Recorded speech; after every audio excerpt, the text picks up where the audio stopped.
Look, I'm your host, Anthony Altavilla.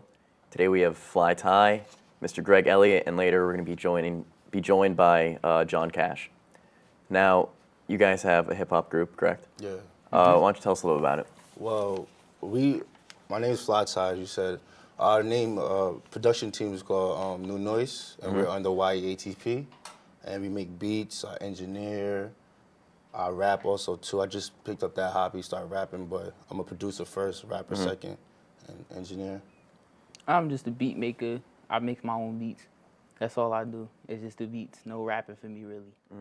You make all the beat. You and Ty, you make all the beats, or are there any other in-house producers you have?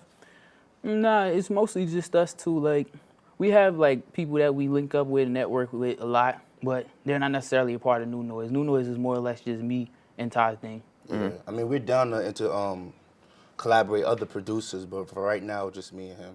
Okay. Now, how'd you get the name New Noise? Oh, that was a funny story. Well, we got the name New Noise is because when we first started making beats, I used to always say, when he come to my house, so I say, you got any new noise? And then he just came with it last week. It was like a couple weeks after, like, yo, we should get a name. I was like, yo, what should be the name? And he just said, matter of fact, New Noise. And Yeah, it was just like an appropriate fit because it was like we was making beats every day at that point. Yeah. So every day it was New Noise. When did you start all the beat making? And Two and a half years, I would say. I started making beats at 19, so it was about 4 years ago. Okay. Yeah, for me, it's 2.5 years, just about roughly. When did you guys really meet? Well, you can start off the story. Yeah. I moved out to Fairlawn. I grew up in Hackensack with Ty, went to elementary school, middle school, high school, everything. And I just took a trip out to Hackensack, and I saw him like walking up in the street, and I asked him where he was going.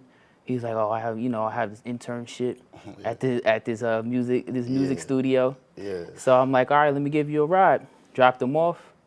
I'll probably say like, give it about 10, 15 minutes. He was walking home heated. He was mad. Yeah, man. And then he told me the whole story. Like the guys at the studio just wasn't treating him right, and they was basically just trying to use him. Word. So from there, it was just like our goal was just to do our own thing. And he just said, "Where are you going?" I was like, "Yeah, I'm just going this intern." And I'm not going to say their names because I ain't going to shout them out, but I'm going to call him a donkey. He's a donkey. But anyway, yeah, so I was going there. He's dropped me because I didn't know this cable. I know the cable now. It's an XLR cable. But anyway, yeah, he didn't because he was trying to say, what's this cable? And I didn't know the cable. So he said, you know what? I don't have time to be teaching you and stuff like that. So he basically used me to clean the studio and so. Now, what projects have you guys worked on so far? Well, the first project we actually just completed was Living Legends. We did that with Nalo Brown, who was actually on the show a couple of weeks ago. And that project's doing pretty good. It's up to about 1,000 views. It's on thatpiff.com if anybody wants to look it up and search it. Right now, we're currently working on like an instrumental-only album. Really? Yeah, it's going to be called New Noise Volume 1. Yeah. Okay. And that's just pure instrumentals. Yeah. No raps, just music. Me and Nalo's about to do an EP too, so we don't have the name for it, but you guys look out for that. Now, the instrumental mixtape, I'm interested in it. What kind of instrumentals do you guys try and make when you're making beats? Like, do you go for the really hard beats or like smooth, soul? All different types. I mean, like Greg he got me into the soul samples because he's like, he would tell you like he's a crate digger. He has some like I collect vinyls and I got about like 4 or 5 crates of vinyl so far. That's usually how I make like the type of hip hop I like listening to is sample based. It's comprised of like music that was already completed and done. So I just like to just take it off of the plastic and kind of revitalize it. Okay. Ty, he does like the electron, the real electronic house stuff. Music. I got R&B, all of it. What any influences that inspired New Noise? We got a couple, man. Ninth Wonder, A-Rap Music, Alchemist. The list go deep, man. We have a lot. I mean, my influences is like, you know, the typical like the Kanye West, you know, Kanye, yeah. even older cats like Large Professor, you know. How much effort does it like take to when you guys are working on your beats? It depends, man. Honestly, it really depends. Like sometimes you can make a beat in 15 minutes. Sometimes it will be days. Like it all depends on how you're feeling. Like some days I feel mad creative, like the creativity juice full, and I just hit the stew and go ham. For me, it's just like I could be working on a beat for like 8 hours and I'll just trash it because I don't like it. Yeah. But like I feel like now I feel like some of like the best beats that I have, I probably done punched them out in like 15, 20 minutes. Welcome back to Bergen Outlook. We have Fly Ty and Greg Elliot. I'm your host, Anthony Altavilla. Now, you guys attend college, I'm Yes. assuming, right? Which one do you go to? I go to Bergen, and I'm a broadcast major. Okay. And yeah, so I actually started writing scripts too, like, so I look out for a couple of scripts I got going on. More information is gonna be on the website, so. Okay. I go to William Patterson University. I'm actually majoring in sociology, criminal justice, concentration. Okay.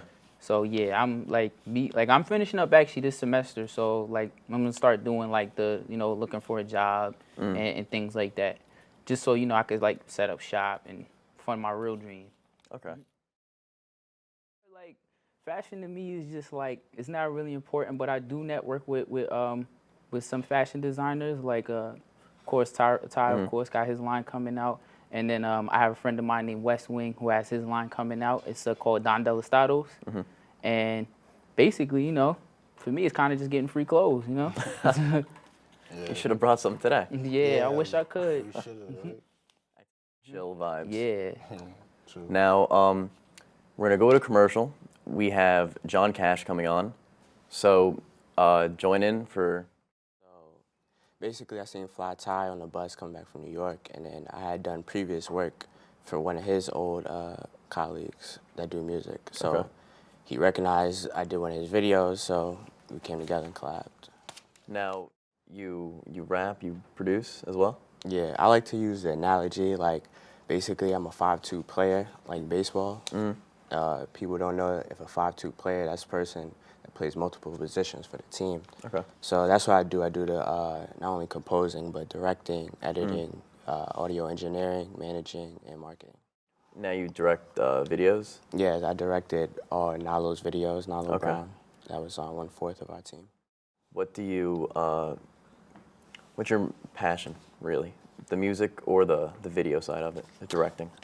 Basically just the music, just to have that substance out and lyrical ability, just to influence people. I feel like as though we're in a period we need more enlightenment in the minority community, with things going on with Mike Brown and recently Eric Gardner. I feel like a lot of it just stems from the gangster rap music. And that's what influences the youth today. And I think we just need more substance and lyrical ability. Now, who are your influences? My influence is basically anybody does abstract art, such as like Kanye West, underground spitters, pretty much that. Okay. What inspired you to get into music? I always had a passion to rhyme. I, growing up, seen all the music videos on MTV and, BET, so I just always had a passion to do that. Okay. Did you, when you were a kid, did you ever want to, like, just grab or have you grabbed a small camera and just made your little home movies? So I didn't have the tools to utilize, to put my music out there. So my friend, he had a camera for me, so he was like, all I got is this camera for you, so I don't know, trying to make something out of it. Yeah, so that's how, Now, how'd you get your name, John Cash? It's really unique, and I like it. I think it's a cool name. Well, I was going by J Cash at first, so I was going to visit my friend. He was in an apartment. He's handicapped, so you have to sign your name. It's one of those prestigious apartments. Yeah. So you have to sign your name. So the guy that's working at the desk, he says, "Oh, J Cash." He was like, "Was that short for John Cash?" And I was like, nah. He was like, Is now. yeah. If people don't know Johnny Cash, he's a famous country singer. Yeah. So I just, went with it. All right. Now, what made you want to really start directing the videos? Was it a unanimous decision in the group that, oh, John will do it? Yeah, yeah. Or, yeah? It definitely was, because, when we started out, our group was just slacking in, positions. So basically I was like, all right, somebody has to step up and do this. So Nalo, he goes, well, you got the camera, so see what you can do out of it within a week. So I'm like, all right, whatever, So, that's how it happened. What was the first video you and him recorded? We actually shot it in Inglewood. Okay. It was right by his house, I believe, around the corner. It was called The Viking. Okay. And I did the directing, editing for that as well. Was it difficult the first time? That was the first time you directed the video yourself, you edited it? Yeah, yeah. It was very difficult at the time because, I wasn't going to school for it. I didn't go to school for everything I learned. So basically, I just had to take to YouTube to learn the tutorial and download, get the interface and everything.